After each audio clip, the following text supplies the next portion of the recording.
Hello and welcome, I'm ELD and this is Fast Effect, Double Speed Magic the Gathering from ELD's Time Vault Games in Bellingham, Mass. Here we have the finals of our Team Trio Open, Adam, two-time Brennan, on Eureka versus Mike on lands. Will Adam become three-time, winning yet another Open Series? We've got 60 players here in this Team Trio event, and it all comes down to this. Eureka versus lands. I gotta feel like Eureka is favored here. Slightly lands, a deck that has been out of many people's testing gauntlets. Mike has added a blue splash here. I saw him playing this throughout the day, catching people with Oko, Flusterstorm, some changes that potentially make this a new viable deck, or a revisiting of a previous dominant deck. I mean, this was a really premier strategy for quite some time here in Legacy, and it's fallen out of favor in recent months. Oko potentially answers a lot of the problem permanents that it may have dealt with. Of course, Wasteland, probably one of the things that the deck likes the least. Delver strategies can be challenging for that reason. Of course, Blood Moon is a devastating card as well. Something that won't come up with this Eureka build. Traditional Sneak and Show does have access to Blood Moon. And it is worth noting the new rules change that allows Dark Depths to enter with 0 counters when there's a Blood Moon out, meaning that all you need to do from there is find an Abrupt Decay to get rid of the Blood Moon, and then you get a free 20/20. So let's see here. Ponder for Adam.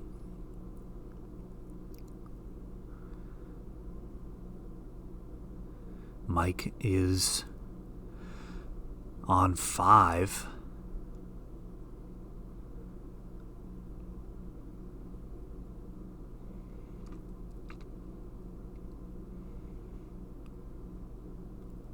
If you're not familiar with the Dark Depths combo, the goal is to get a Dark Depths with 0 counters on it. Of course, you could do it the hard way and pay 3 mana across 10 turns. Exploration allowing Mike to play another land on his turn. Adam continuing to sculpt his hand with Brainstorm.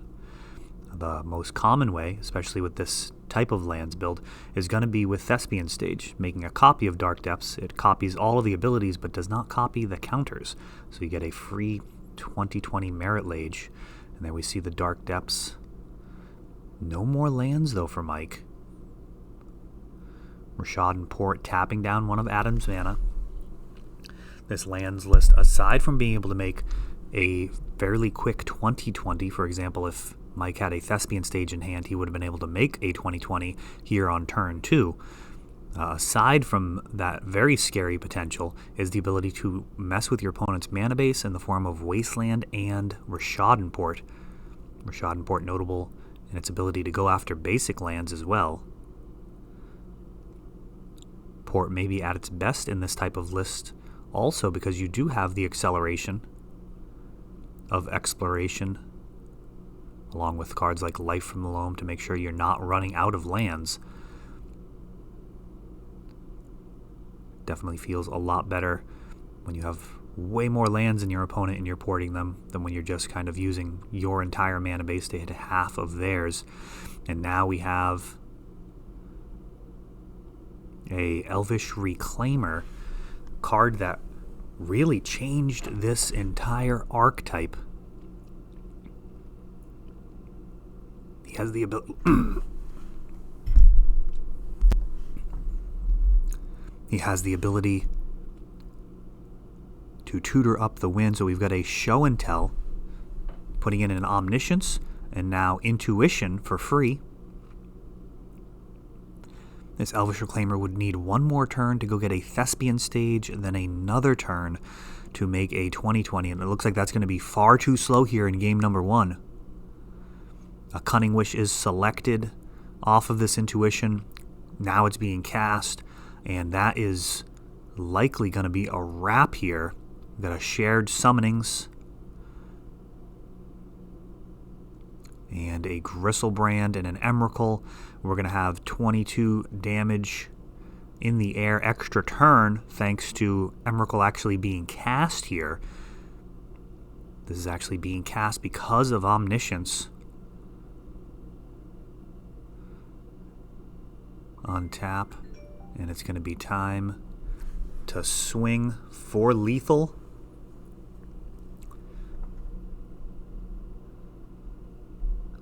And we're on to game 2.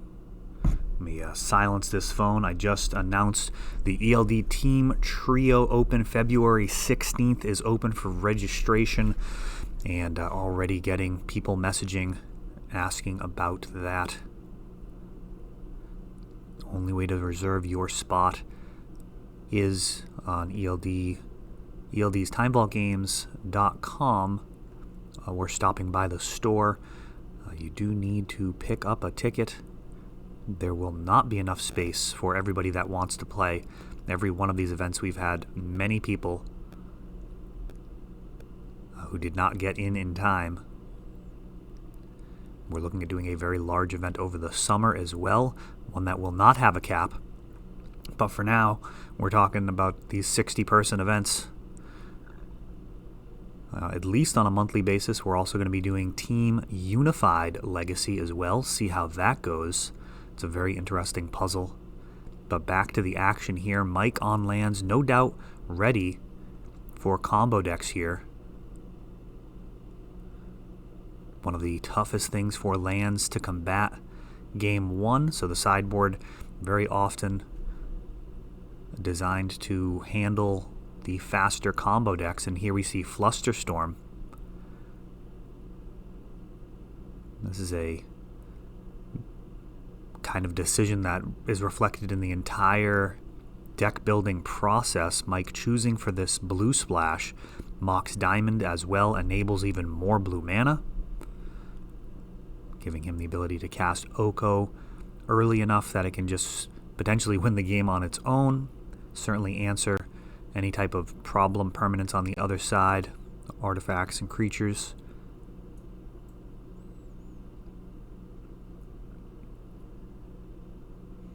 Ooh, and Sphere of Resistance. That is a very dangerous card for Eureka Tell. As we saw, Adam, after playing that Show and Tell, resolved Intuition, and then Cunning Wish, and then Shared Summons, and then Emrakul and Gristlebrand. A single Sphere of Resistance would have meant 5 extra mana, which would have added a considerable amount of lag time there. Realistically, he would have needed to pass the turn after the Show and Tell, and then untap, and then he'd have enough for Cunning Wish, or Intuition, Cunning Wish, Shared Summons. Maybe not Emrakul. I don't even know if he would have got Emrakul out there. I'd have to revisit his mana base there. But as you can see, that taxing element of Sphere of Resistance can add up significantly to disrupt on the other side of the table. Whereas on the land side, you potentially don't even need to play a spell to win. With that Sphere of Resistance in play, you can literally just make your land drops and get your Dark Depths Thespian Stage combo out without playing another spell for the rest of the game. One of the reasons why this Eureka Tell may be a little better positioned as well is Caracas is a absolute powerhouse from lands, and Eureka Tell doesn't necessarily care about it. If you're hard casting your Emrakul, if they bounce it, it's really not a big deal. Here we have Elvish Reclaimer, and now a Thorn of Amethyst. Adam getting down that Lotus Petal prior to the Thorn.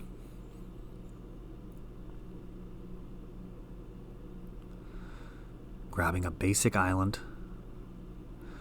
And he's going to brainstorm in response. A very small decision as to whether or not to use the Lotus Petal and then crack the fetch land after. Not being able to shuffle is kind of a disaster with Brainstorm, but here we see Adam has the Polluted Delta. Oh, and now another Sphere. Oh, this is getting very, very muddy.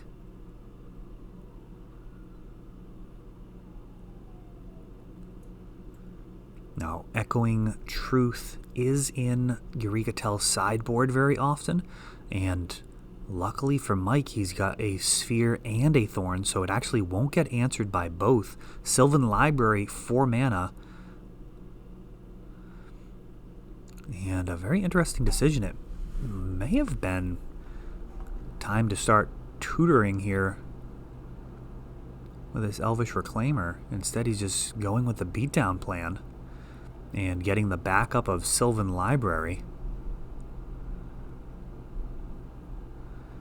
Adam does have a lot of mana.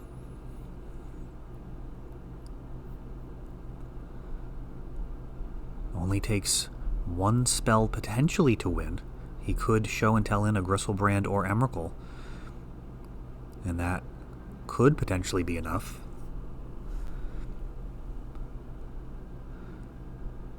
This Elvish Reclaimer does have the ability to pull the combo together across 2 turns. Well, now we've got a Dark Depths. Oh, and he swings anyways.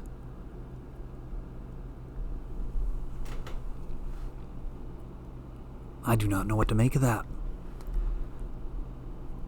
Very interesting. Let's see if this pays off for him.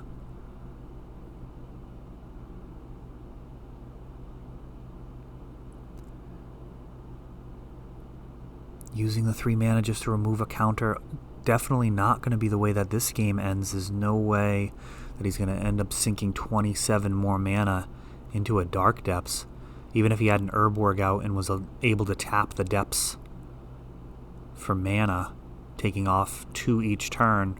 You can't give Eureka Tell that much time. Now Adam has a Boseiju on the other side, which is very interesting. That might be just because it's a mana source.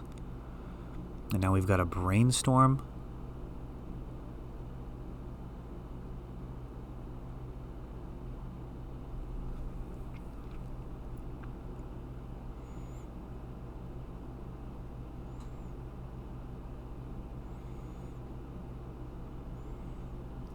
And Force of Vigor now, having to pay 2, going after these 2 Lotus Petals.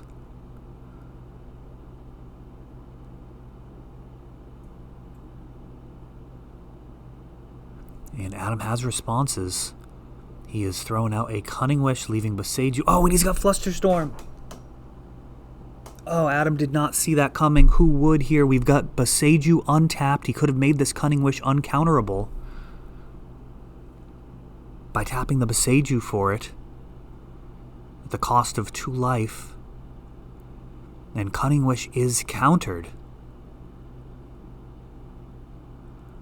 I wonder what he would have gotten if he's got a Hurkyl's Recall or something along those lines to unlock this situation. Elvish Reclaimer continues to beat down.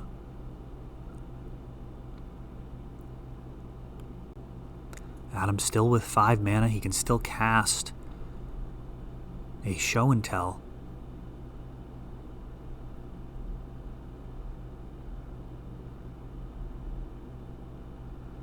And now Xantid Swarm. Only 1 more. Ancient Tomb, and Adam is still setting up.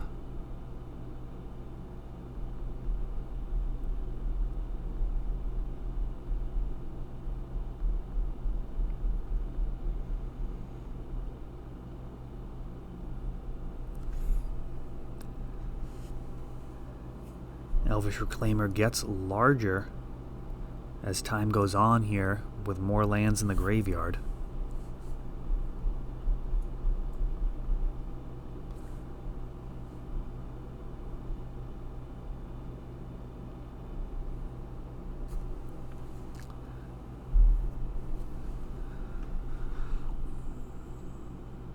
This Elvish Reclaimer could have gotten a Thespian Stage at any time here. It does come into play tapped. So then you'd want to be untapping and then potentially winning during the end step.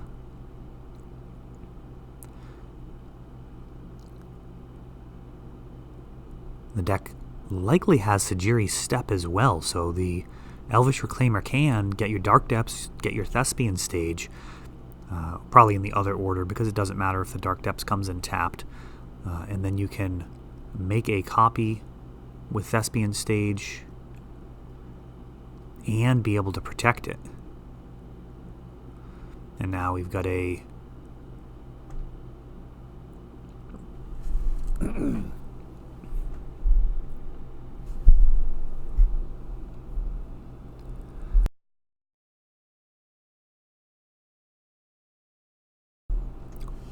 we have a fetch land enabling these counters to come off very slowly. It looks like Choke that could take down multiple lands here for Adam. Got a Blast Zone and a 5-mana Choke.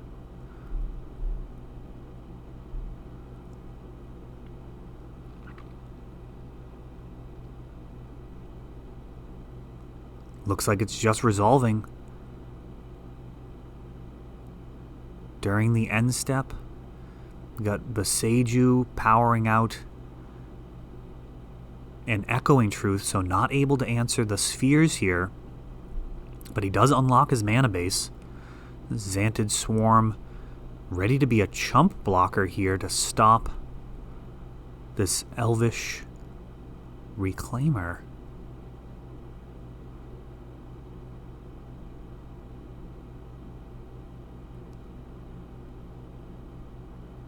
Can he get there? I feel like he's been given all day. Eureka?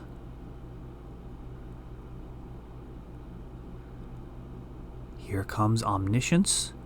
Got a Choke. Got a Lotus Petal.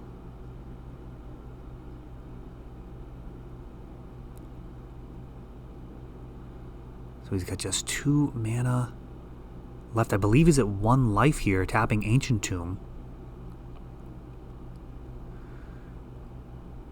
Blast Zone cannot clear the Xantid Swarm without losing the Reclaimer. Bug gets squished. It looks like Adam's going to have a draw step. City of Traders. If that's what he drew for turn, I don't think he's got a chance here. Ancient Tomb tapping. Yeah, if he had it, he would have been able to play it last turn. What a peculiar game. Elvish Reclaimer just beating down, often with just 1 power.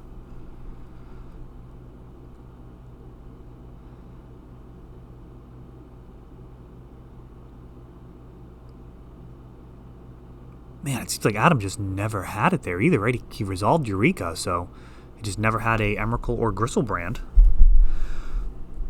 That Cunning Wish getting countered. Probably the play of the game there. Boseiju able to protect it, but did not. Completely blindsided by that Flusterstorm.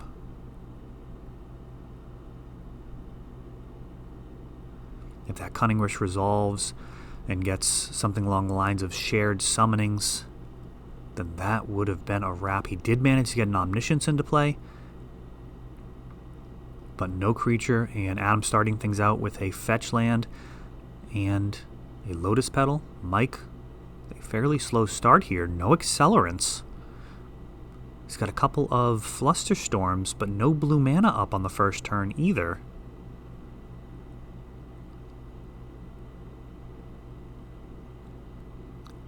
This would be a supreme punish if he just show and tells for the win right now with a Flusterstorm left in hand. We got show and tell. And he can put in a land to Flusterstorm. Does he have the Omniscience with the... Ooh, just an Emrakul. Ooh, that is not the safest situation. Let's see if Mike can answer. Oh, he's got Caracas and a crop rotation for Caracas. He's got it every which way. Emrakul going back to hand.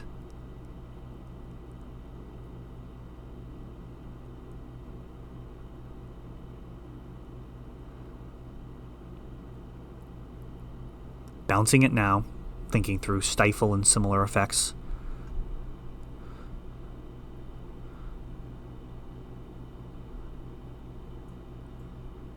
Perhaps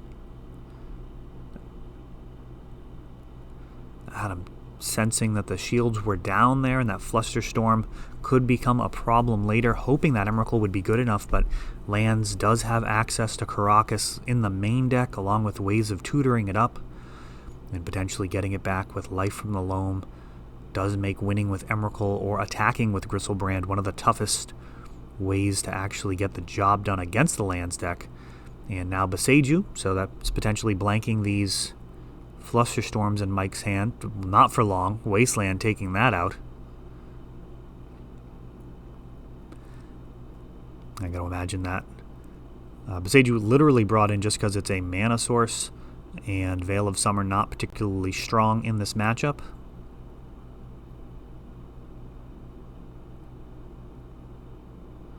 Sphere of Resistance. And Show and Tell able to win through a single sphere pretty easily. I believe Adam recognizing that there's a Flusterstorm on the other side of the table. 2 spheres when you only have 2 mana out is very close to game over.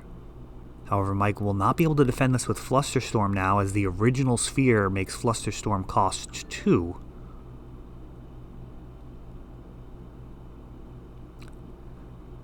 Sphere coming down. And Adam gonna go ahead and force pitching Cunning Wish.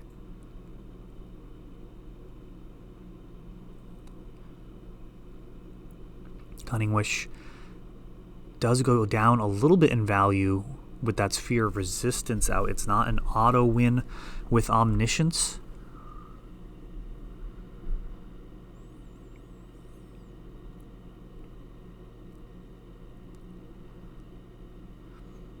Fetch land along with that Brainstorm.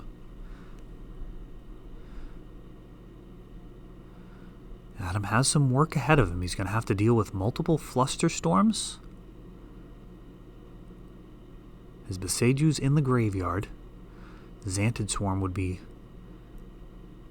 a welcome draw at this point. And he is going to need at least 1 more mana just to be able to cast his Show and Tell or Eureka. Thespian Stage. And with that crop rotation in Mike's hand, are we going to see the end of it right here?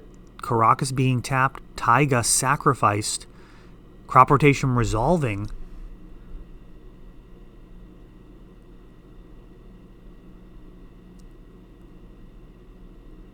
During Adam's end step, this has got to be a wrap.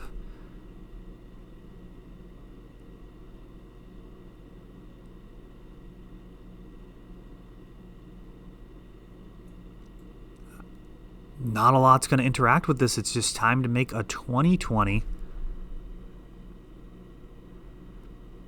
And he does. Perhaps he was thinking about trying to have Flusterstorm open in case there's like an Echoing Truth on the other side of the table. But that would have required a lot more mana. And there it is. And he has the Omniscience in hand. What a way to finish the ELD Team Trio Open. Congratulations to our winners and everyone that made top 8. What a tremendous event. And I look forward to continuing these here at ELD's Time Vault Games in Bellingham, Mass. Thanks for watching. That is all for this one, but don't worry, there is a lot more. You can check out our older videos, and we're always putting out new videos from ELD's Time Vault Games in Bellingham, Massachusetts. If you want to help the channel, of course, you can like, subscribe, share, tap that notification bell so you can know the next time our new videos come out. Thanks for watching.